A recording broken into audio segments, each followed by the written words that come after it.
audio is, of course, a bit janky and everything because it's just like a voice recorder while I'm driving. I like this sound. I know it may sound weird, but it's almost like ASMR for me anyway.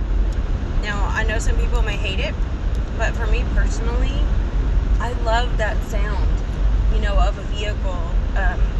I guess because I spent so much of my youth driving and traveling and, all of the many early mornings when I'd be heading out to go hunting and fishing with my dad, or late nights coming home from the holidays and have like a 18-hour drive. And I don't know, I think my favorite, like, as much as I love to listen to music, the sound, like, whenever it'd be kind of slow and you'd hear some things kind of jiggling in like trucks and vehicles and whatnot, always makes you think about like when we'd be scouting out a place, and driving out in the country and things. And when I was a kid, my dad oftentimes used to just want to go drive, just to get like clear his head, and explore, because he was a Cancer Leo cusper, so the Leo part of him, I think, like, he just needed to explore a lot. It's really weird because he has so many Cancer qualities, but he has that more desire to get out and travel like a Leo would. And like, I've never really met Leos that like to sit around at home. It's so bizarre because my parents fit such stereotypes of their signs, even their sun signs, but they don't believe in this stuff. And it's like, what is it? God, what was I getting at with the Leo thing? It's like, Leos like get really restless whenever they're at home. But my dad can also flip into Cancer mode and like in nobody's business and be that crab that's hiding in his hole and you can't make him move. And I mean, I guess all of us can sort of be that way, but not really, because I don't know if you've met plenty of people that either always have to be on the go or like never want to go anywhere. And they may be in the mood to go out some, or they may be in the mood to stay home some, but most people literally are more of an extrovert introvert. And I would definitely say I'm both, but I prefer nature, period. So anyway, I love the idea of recording while I drive because I have a really long commute out in like country roads and keeps me awake. I used to talk with my dad to keep him awake, and I listen to music sometimes. I also listen to other people's podcasts and like YouTube videos or whatever. And so anyway, I'm excited because I never have time to do videos. I would love so badly to do like tarot videos and things for people because I'm really good at it. I'm sorry, but some of us have been doing it for decades. You have so many like people just jumping on the tarot bandwagon because they binge watched it after they broke up with their ex, and then they decide they're a tarot reader now. It's their calling, and it's like they have nothing else to do with their time, so they do it, but that's not their calling. It's just like all the people that are not writers that write, and all the I don't know, it's like the endless amount of people that, like, say Etsy, is inundated with people who are shysters that like copy what small creators make. Like, say all the the print t-shirts and things. You may be able to design something great, but they're going to take your idea, and because they have the collateral to invest in advertising, they're going to take everyone's ideas and then sell it, and you won't get to do anything. You won't make any money. It's just how the modern kind of patriarchal corporate run world works. I know people are calling it late stage capitalism, and I can't disagree, but that's a whole nother topic. It's like, I really don't think we have a genuine, I don't really like the word capitalism anyway, because it sounds like you have to have capital to get anywhere, right? But a free market, I should say, because I do kind of like agorism and non-coercive types of societies, but it's not free. Like, it's not a free market at all. It's completely controlled by the ruling class, and that's more like what, an oligarchy, tyrannical dictatorship, I don't know, run by the creepers, but I don't want to ramble forever. What I want to do is really focus on talking about how to be able to spot like fake channels, like fake spiritual gurus, these fake people that claim that they're channeling the divine and whatnot. And I know I have touched on it in many of my past podcasts and videos and whatever, and I always am kind of afraid to touch on it too long, because I can call out very specific people, and I know that that's dangerous, because you've got to remember, when you call out real people, these real people that are charlatans, they make a lot of money, so they have a lot to lose. So they are more likely to sue you or to, put a hit out on you or something. So, and I'm not saying that I'm that important. I mean, like, nobody sees my videos anyway, and I know part of that is because, from a spiritual level, if you do tell the truth, nothing evil can gain from you. So, most of the way the world runs right now is pretty evil. So why would I get a lot of views? I mean, you get more views when you're fake spiritual, And then I know that most everything that men do, whether it's designing algorithms, shadow banning, what have you, they're all taught by their creators that are evil. Their spiritual fathers that are evil. So it's all like, most of what we see in the physical is just kind of mimicking the spiritual course we have going on. But I also know that it's my responsibility too to like give the very cold,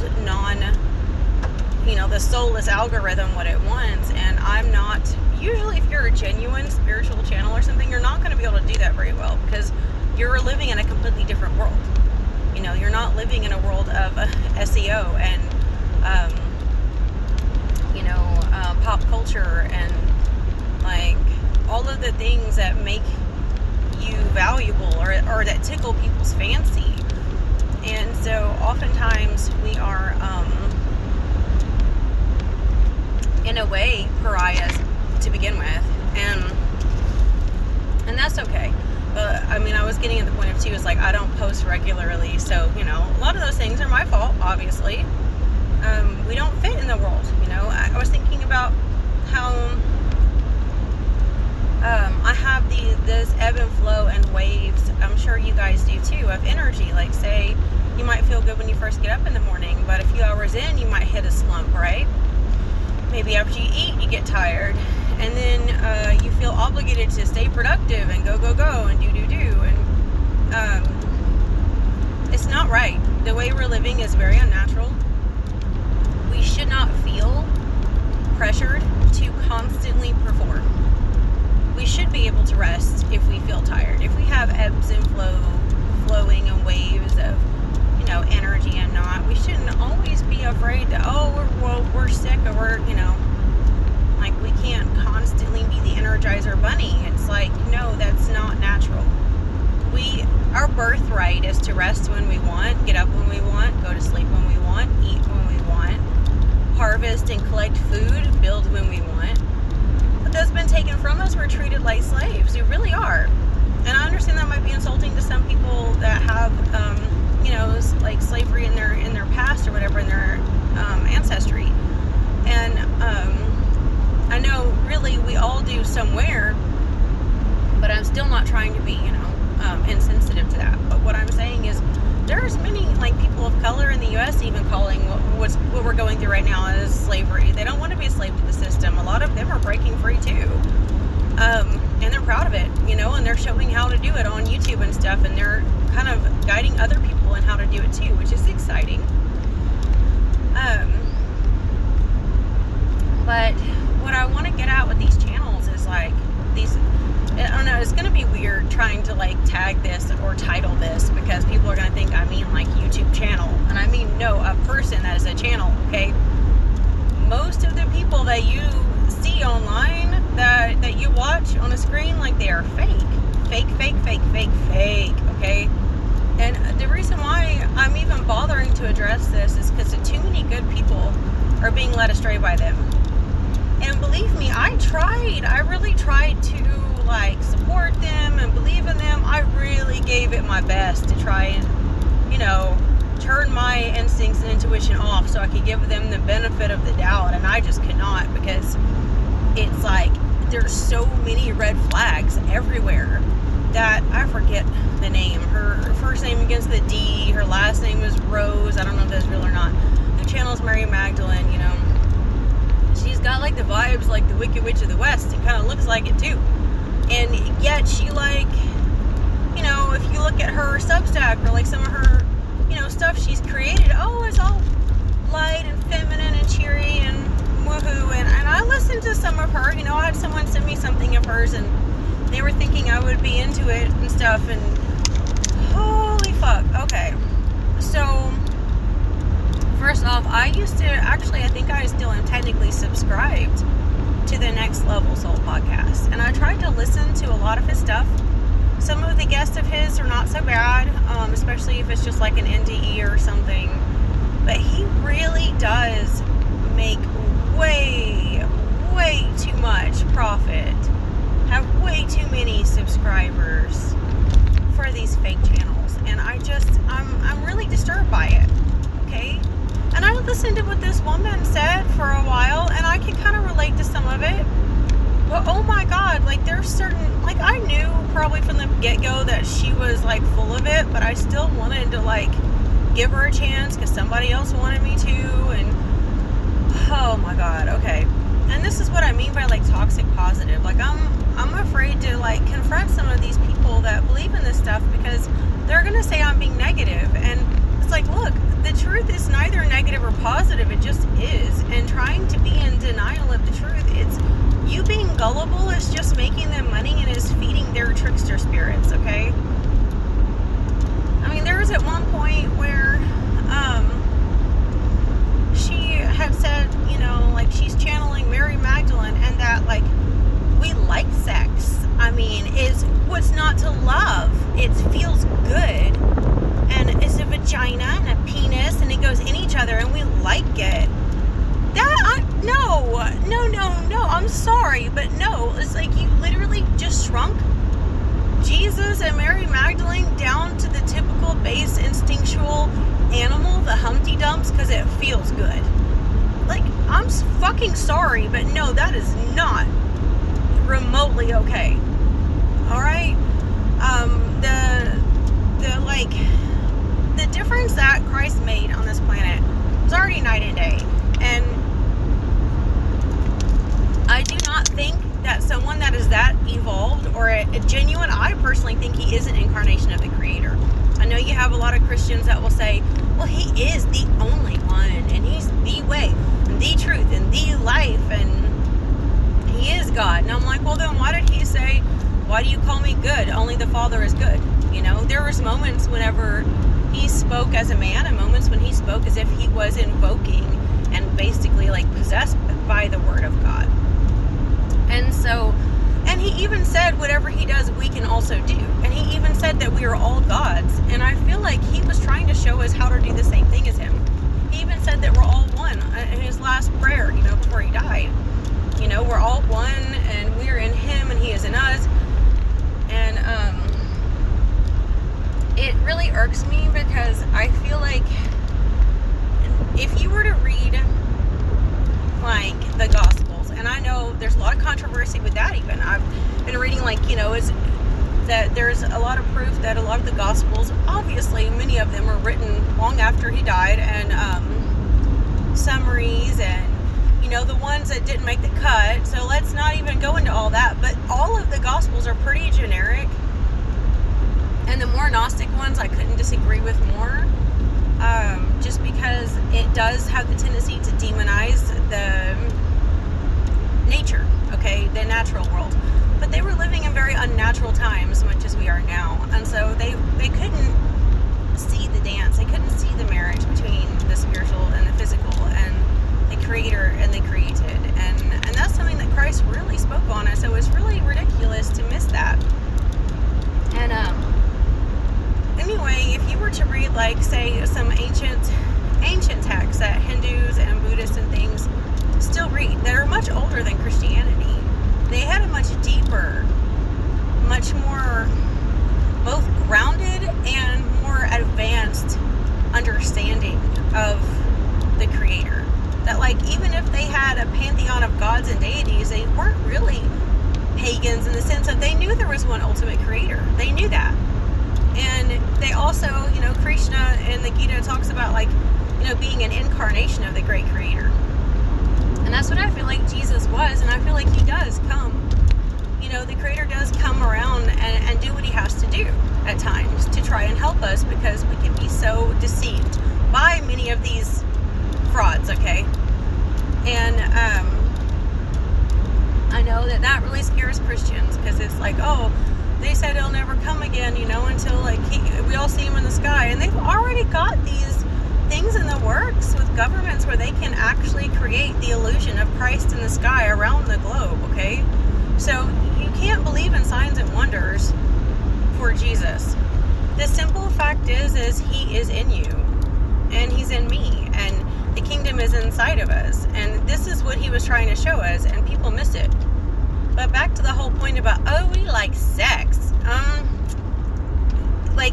I don't know if anyone has actually genuinely evolved spiritually. You don't even notice that your sex organs are there when you're making love. You're a light body that's activated, and you're literally becoming one with another body of light. You're not focusing on the orgasm or anything. That's what your flesh body does, because we are in animal bodies that do need to procreate and make children. And saying that sex feels good, that is cultural conditioning.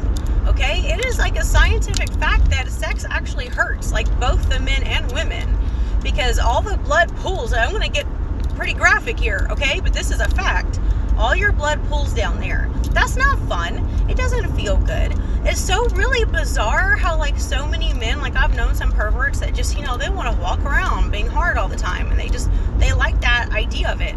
And it's you don't get it. It's not that it feels good, it's that you're such a tool to your hormones. You're so possessed by your instinctual need to procreate that you don't even have any self anymore. And that's how a lot of bucks get killed, in hunting season. Hunting season is not only when the weather's cool, so it's cleaner to be able to clean the bodies, and it's not flies everywhere and the meat doesn't rot so fast. But it's also because they're horny, okay? They're so easy to kill because they're going to come out and being desperate because they're sniffing after women, and they're fighting over women, and they're fighting over territory. It makes them stupid. And our governments and the ruling class have really used that against men and turned them into absolute slobby perverts, because they're so easy to manipulate, when porn is rampant and you can do it without anyone looking, with your phone in a bathroom. But anyway, back to the whole, sex feeling good thing. It's so they do show that, a lot of people produce dopamine after an orgasm or whatever. But usually you have a significant drop after that, which makes you severely depressed. So nothing about sex is actually that good. It's just more of that primal need of, I need, okay? So physically speaking, it's like torment. It's not enjoyable. And those who think that it is, you've been so groomed and conditioned to think that, because, you want to justify the fact that you have no self-control over your hormones. And it's really disturbing, because even though our hormones are created that way so that we do procreate, most people don't even use it to procreate. They use protection or birth control, or have, their vasectomies and things, or they're just masturbating. And it's so you have all these hormones, but you don't even use it to procreate. You're just a perv. You're just a complete, utter waste of energy. And the reason why I say that is because sex is very sacred. It's not something that we should take for granted, because all of that blood pooling and all of that the focus of your flesh to have an orgasm is very, very powerful for a reason. And that is so you can spark that new life, because you think we are electrical beings. We're made up of mostly water. And when we have these really powerful orgasms, and all of our blood that is the life is all in that region, that helps that spark that brings that new soul into the existence. And I know some people question if the soul enters at conception, and I know that it does, because I literally had the Holy Spirit Lord speak to me when I was going to be pregnant with my kids and say, you know, like, you're going to be pregnant on this night. And then, like, I know, let me think, with my first one, I even felt the Spirit say, you know, it's like, just wait half an hour, you'll see. And I was like, okay. Well, I forgot all about it. I was tired. I'd kind of dozed off. I sat up because I needed to pee. And I literally felt like, you know, when you see a stone get thrown into, like, a water and you see, like, it ripple, it felt like some energy hit my womb and it rippled out so loud. And I knew that I was pregnant. Like, that moment, I knew the soul had entered my body. And sure enough, I was. But, like, it's so hard to explain, but nobody would have believed me, so I kept it to myself, because Spirit is like, no one's gonna. There's so many times when Spirit's like, they're not gonna believe you, don't even bother. And the few times that I have tried, it's like I just end up getting hurt over it, because no one's gonna listen to me. And anyway, so that energy needed to create life, it is sacred, and we shouldn't take it for granted. And the reason why I say that is, even though we have these instinctual hormones like animals, and it is very, very disturbing that we haven't evolved, most people. And I know I had mentioned this in one of my shows like months ago, where I'd had a dream where, like, these aliens, they kind of looked like alien grays, but they were kind of white and glowing, and they were showing me all of the vices that people have today. And, you know, some of them were having sex, some of them were partying and drinking, some of them were gambling, and which is weird, because I oftentimes think about how sex and alcohol is a weakness of people, but I don't really think about gambling that much. I mean, I guess I'm surrounded by casinos, but I just don't think about it. But anyway, this alien being, like, put some of us on like this ship, and the small ship that was going to take us to a bigger ship. And it looked at all the other people, squinted its eyes, like really creepy, like angry looking, and looked at all the people that were having sex and gambling and drinking and said, "You're not ready yet." And it was weird, because it was almost like they were so furious that so many people were not ready yet, not ready to evolve, not ready to move on, not ready to level up. And I really am one of those people fighting for the planet, to not give up on this planet because of those people, because of those situations. I feel like they need to be removed, okay? I love nature way too much. People forget about nature, and there's so many other powers and principalities and entities and beings that do as well. This creation is so sacred, and that's why I feel like the resurgence of animistic cultures, shamanic cultures. I know you have kind of a lot of like neo-shaman type people, but I mean genuine shamanism that has like roots in animism and a deep, compassionate love for nature, and knowing that both the spiritual and the physical are vital to joy and being human. And so the point I'm getting at is, I'm sure that if Jesus did ever have a relationship with Mary, sex wouldn't have been because it felt good, okay? It would have been from such a high level of love that their flesh may have been doing one thing, but their souls would have been pure light interdancing with each other. And when you make love with your light bodies activated, and you're fully aware of your souls becoming one, that is so much better feeling than just a simple orgasm, okay? It is so beautiful, and you feel like your soul is in the entire universe, and yet where you are all at once. And it's the most and I know you have a lot of people that talk about like spiritual sex and sex magic and using sex to become more spiritual, and those all make me pretty sick too. Like, they really disgust me, because, you know, again, sex is very sacred. It shouldn't be treated as a toy. It shouldn't be treated as you know, a magical tool. It shouldn't be treated as a way to level up spiritually. It's not a right, it's a privilege, it's a gift that we have to be able to be like part angelic and part animal, and to be able to do this. It's so special, and it's so sacred, and humans just, they just stomp all over everything that is sacred, and they make it so casual and so low vibrational.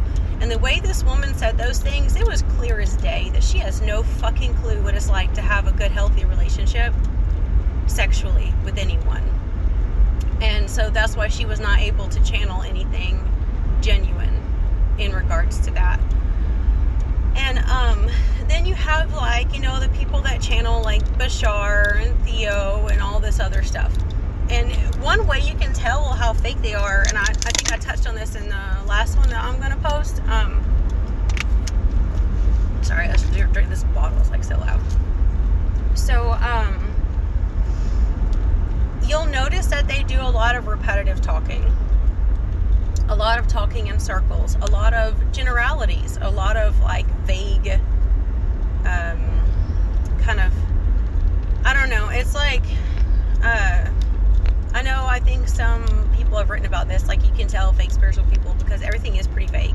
Even the services they offer, they charge these exorbitant amounts, but, you know, everything is so vague. And that, I would say that's a huge red flag, is the vagueness.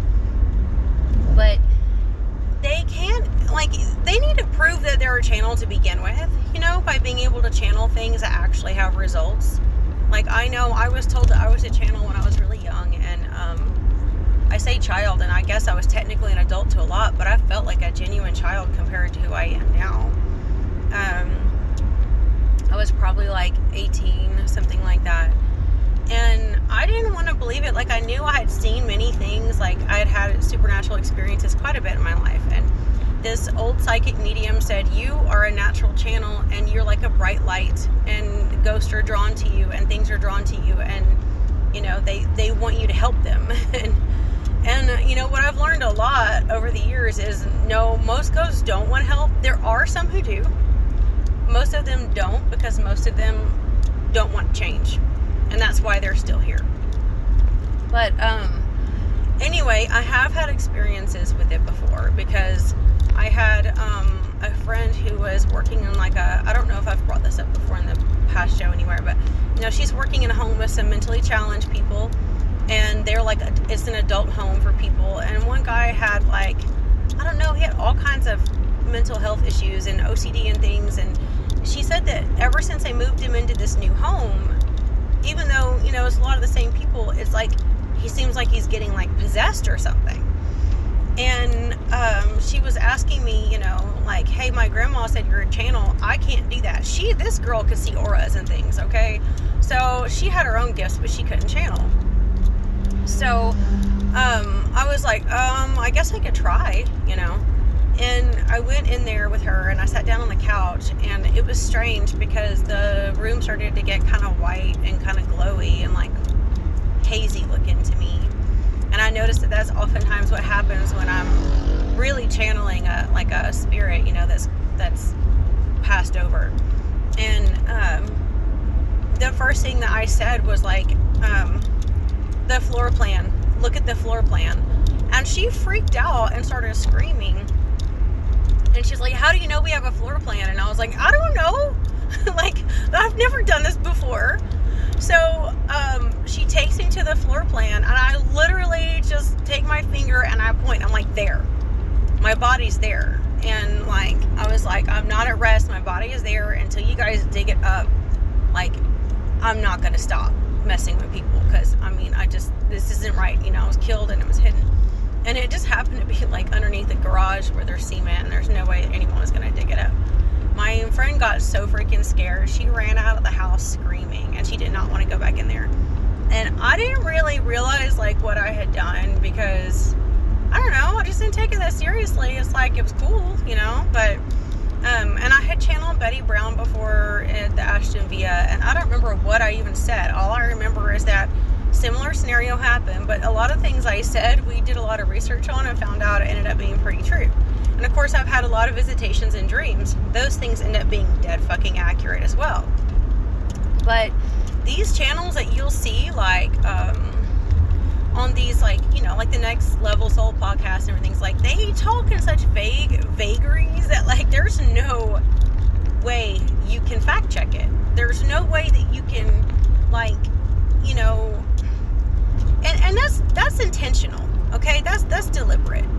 And 99% of them are charlatans, but I really hate to see, like, see the worst in everyone. I know part of that is because I'm conditioned to give everyone the benefit of the doubt. I've been groomed into that.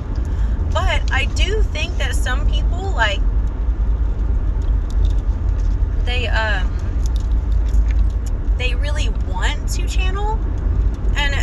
get to that because I don't just channel people who've died. I can channel higher entities like angels and different things as well, or what you might think are angels, because I did what most of those people won't do, which is I test the spirits. And when I channel certain things, it, like I have said in a past show, whatever, is the words are so intricately detailed and beautiful, and sometimes they're a bit like I don't know, like poetic or something. And that's why I like bards and things, and which, you know, I'm descended from bards, and so it is part of our gift. And also like why in like some cultures, even in the Middle East and stuff, are kind of afraid of certain poets and stuff because they know that they were channeling. Like, you're actually channeling spirits or spiritual entities, and some of them saw that as evil. And some cultures revered it, you know, like in Druidic cultures and things actually like really recognize bards as something good. Well, it's really because most of the entities that we're channeling, you can't put them in a box of an angel or an alien or anything, because these beings are beyond our understanding. But it doesn't mean that they don't have a wealth of knowledge, but the information they give you is going to be exceptionally potent. And again, these channels that you hear on these shows, it's just eye-rolling. You know, they regurgitate the same bullshit that they think people want to hear, you know? Like, we're switching timelines, and we're evolving, and we're going to become a super race of aliens, and they're here to help us, and, you know, things are changing, and it's always super vague like that. It's always like talking in circles. And I know I had mentioned in, like, one of my last shows, like, when they start really talking vague and in circles, it's when those trickster spirits are trying to latch on to feed off of you. And I had learned this years ago, because when I found out I was a channel, I really tried to understand. I'd already been writing poetry for years and had prophetic dreams for years, but I really wanted to fully dive into being a channel even before I was told that I was one. It's like I was doing that so much, and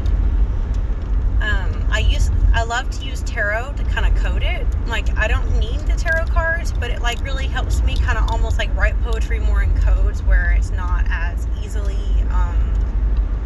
you know, understandable by those I don't want to understand it, so I can write kind of things for myself. But I've noticed that whenever I got like so obsessed with it that I started trying to channel all the time, like these people, that's when the trickster spirits come. Okay, things that want to be channeled, they come when they want. This is why so many like psychics and mediums and things are like, you know, what do you call those things? Like, I mean, I guess like some people call them grifters, whatever. There's all these words you can use, but like, this is how you know so many of them are fake. Is most psychic medium channels will not tell you that, because they need to make money. Okay, they've monetized their services, so they are going to act like they know shit all the fucking time. And granted, some of them have like a spirit or a few spirits, which is kind of what a lot of these probably famous channels that you see on these shows have. They have a couple of spiritual entities that have latched onto them that will go to and fro, okay, around the earth and look for things and spy for them and go find out information that they don't have the right to figure out, you know. Sylvia Brown kind of seemed like that to me. Like, when I was really young, I felt like it seemed like she had like a, you know, something like, you know how people call like familiar spirits like animals, and that's your familiar? That's like good familiar, okay? It's like a soulmate, that's an animal. But bad familiar spirit, like the one I felt like the Bible was talking about, just interpreted, I don't know what English word we'd have for it, is where you have like a spirit tied to you that is not good, that goes around spying for you and bringing you information that you are not supposed to have access to.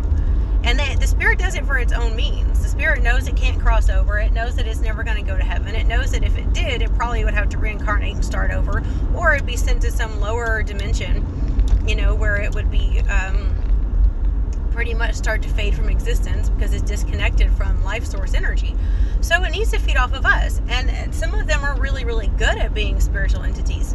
And so they really love to feed off of people and give, it's like, hey, you know, you scratch my back, I'll scratch yours. You can see people like Sage Goddess and stuff that seem like they have attached themselves to some kind of spirit that's basically almost like selling your soul. It's like, I'll give you information.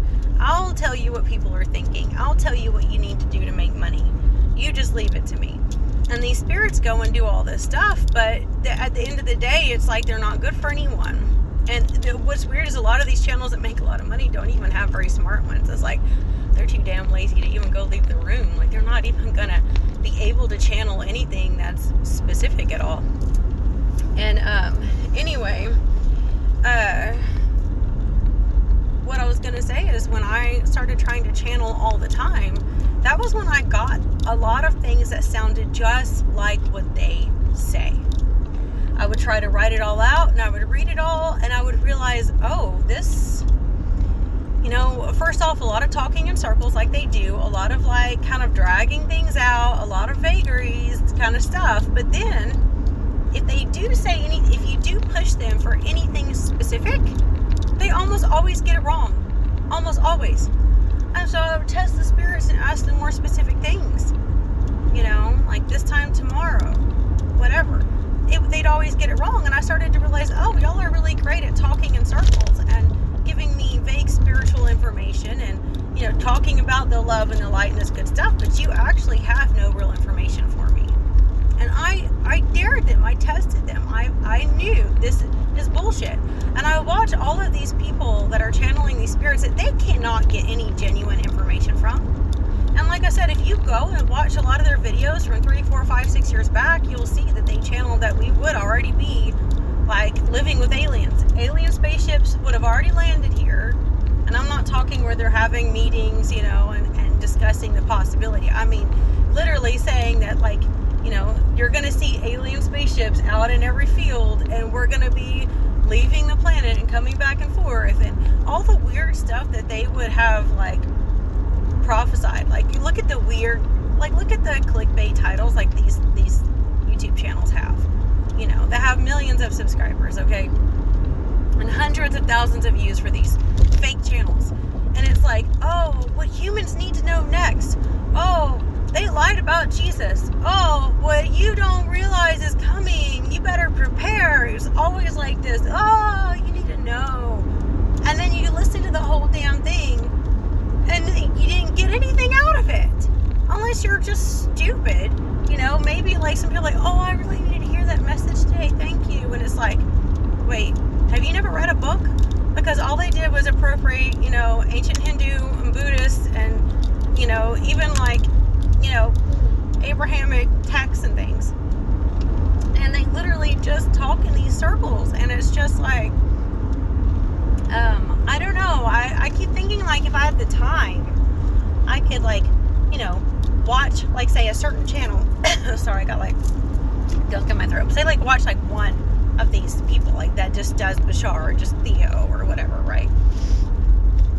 And I know Theo's supposed to be, like, a group of beings or whatever.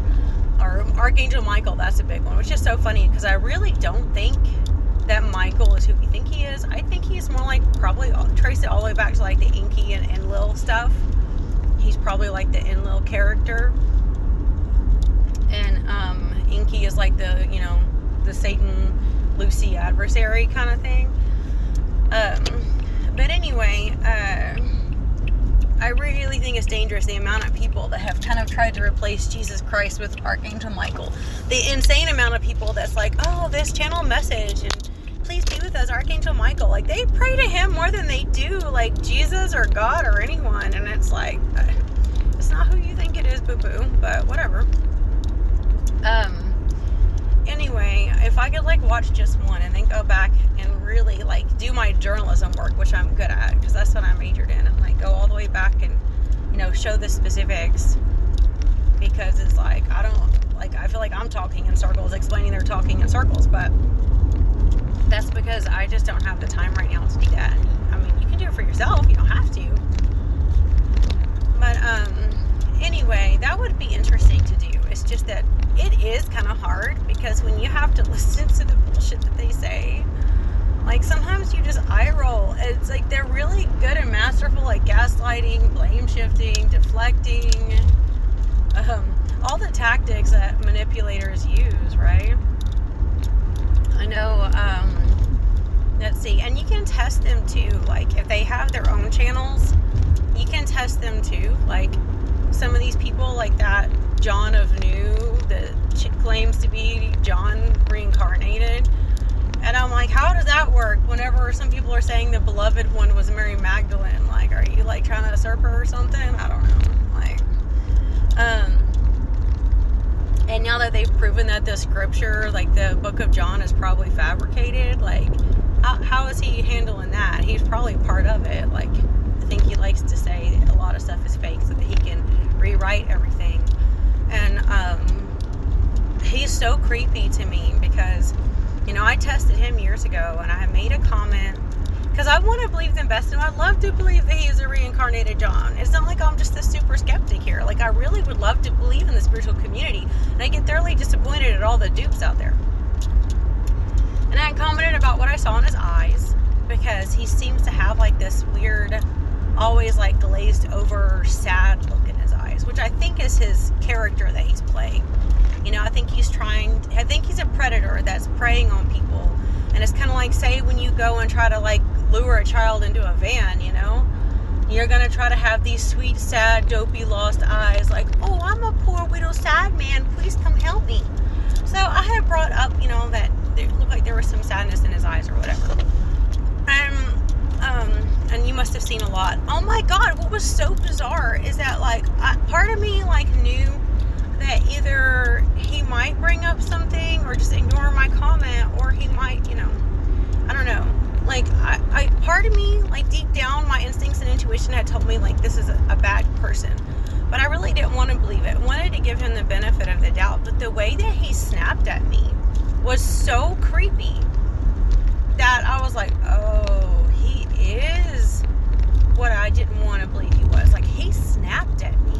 Like, he did this response that was so dramatic. And I don't know if I have a screenshot of it anymore, because I was so in shock that I just, like, you know, I deleted my comment because I was like, great, because he's going to create a mob mentality thing. Because you know, all these spiritually woke people that believe in peace and love and not judging anyone will all like shred you to pieces if like they think they can. Like, they still have the same mob mentality of like a bunch of like piranhas if they get the opportunity. So, but he went off on me and was telling me that I am, and this is what I hate about toxic positive people, that you're only looking in the mirror and there is no sadness in me and I'm perfectly happy and I'm dancing with people and I'm free and you're dancing all alone. Like, you're a loser. And it was just like, okay, like, I mean, I know who I am, so I'm not going to sit there and be like, you know, believe what he says. But it was deeply disturbing that a man would lash out at a woman that way, because that is what men do when they're predators, is they lash out at women because they don't want to be seen. They do not want you to bring up anything, especially about their eyes, especially about any vulnerabilities that they have, because they don't want you to see them. They do not want you looking into their eyes. And like, they want you to glance. Like, he'll post all these, you know, all the thumbnails of him looking like, I'm a humble man, like shave extra wide all the, you know, the eyebrow to make his eyebrows look like, what are you, like a sad actress from the 1930s or something? And then, like, he tries to look all super dopey sad, like, oh, poor me sad, but don't bring it up, because he will fucking lash out at you. And, like, it's obvious he has this heavy energy on him. I mean, anyone can read it, but don't bring it up, because it makes him very, very angry. But he's not angry, he's really happy, right? At least that's what he's gonna force me to believe, because they need to gaslight women. Like, you're not allowed to use your intuition as a woman, because how dare you? Because you might see who I really am, which is probably a child predator, is what I really pick up when I look at him. And I'm really good at being able to pick up on this stuff, because not only have I been a victim of it, but I mean, I've worked in social services, and I'm talking like with CPS, like child and family services, okay? So this is not like me just making a vague comment. Like, he's got all of the stuff stacked in there, and he's covering up some really dark, dirty secrets, and he's really preying on people. And I don't believe that anyone has just told him, oh yes, you're so-and-so. Okay, and even if so, then maybe that's the demon that's following him, loves to mimic people, like loves to act like they're someone good, and that's how they lure in predators, you know? and are they're victims. That's how they find a predator to live through, and then they lure in victims, because like psychic mediums that are always like telling people who they, first off, you don't need anyone to tell you who you are. Like, you should already know who you are with your creator. Okay. Secondly, they can be half truths and lies. We're all one. This is how trickster spirits lie and say, I'm Mary Magdalene, or I'm Michael, or whatever. They know that like somewhere in the universe we are all one, so they're them, we're us, whatever. It's like, they use these loopholes of half truths to be able to get away with things. And anyway, a lot of psychic mediums out there, like, even when I do tarot, I can tell, like, whenever it's like the powers and principalities are up to something, and the tarot cards are showing you what they're up to, but don't take it at face value of, oh, this must be the truth about this person or about yourself or whatever. But it's what the spirits are planning. It's what they're up to. It's what the higher dimensions are weaving. Okay, it doesn't always make it right. It doesn't always make it good. It doesn't always make it like true from the inside out. But from the outside in, this is what powers and principalities are doing. And so, like, there's a lot of people that will just believe anything that they see, like psychic mediums, anything a spirit tells them, anything that they kind of get an impression of, they just buy it hook, line, and sinker. Whereas even though I have psychic abilities, I really test this stuff, because I do come from a STEM family. Okay, I'm talking like petroleum engineers and microbiologists and veterinarians and pharmacists, and like I have a very like rational kind of look at it. And I know I bring this up quite a bit, that even though I'm a bit rational, I know that our logic is like kind of the lowest part of us. So we really want to use those intuition and instincts, because we can talk ourselves into or out of anything. And I was trying to talk myself into believing that this was a good guy, but everything inside of me knew that he wasn't. And the way that he treated me, it was very, very clear that,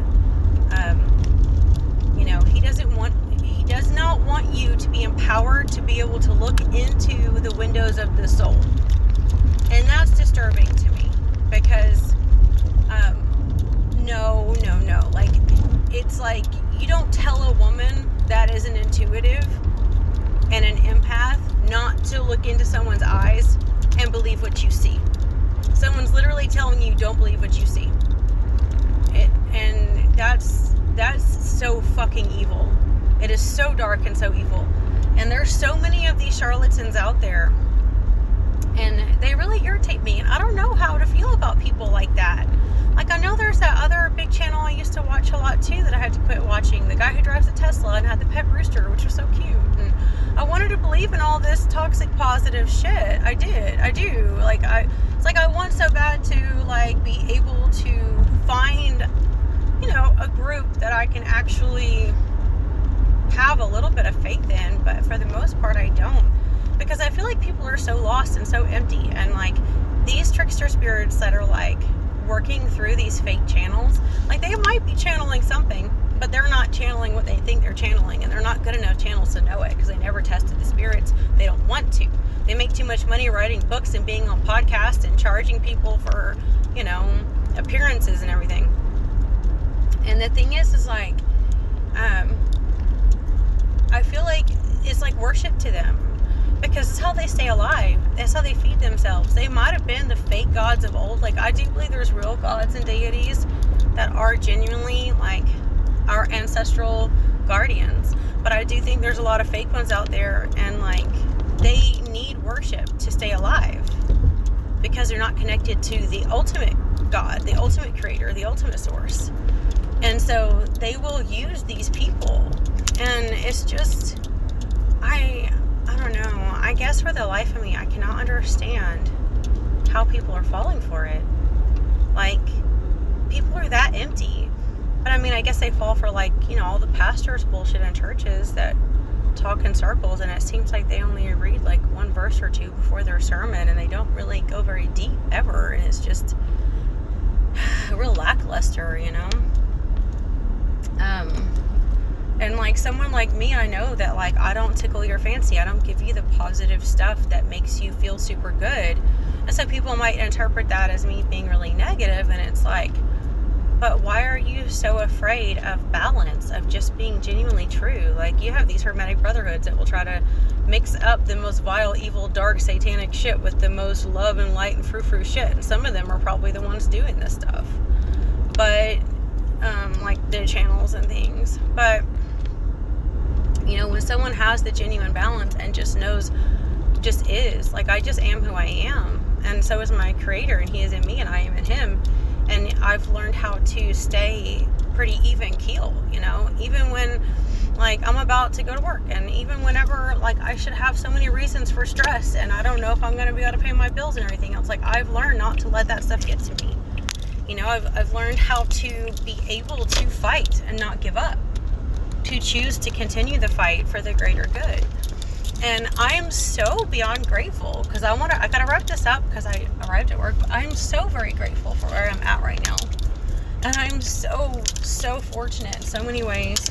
I'm beyond blessed in more ways than I can express. So just because this was kind of a downer for some of you, I challenge you to come up higher. I challenge you to test the spirits, test the people.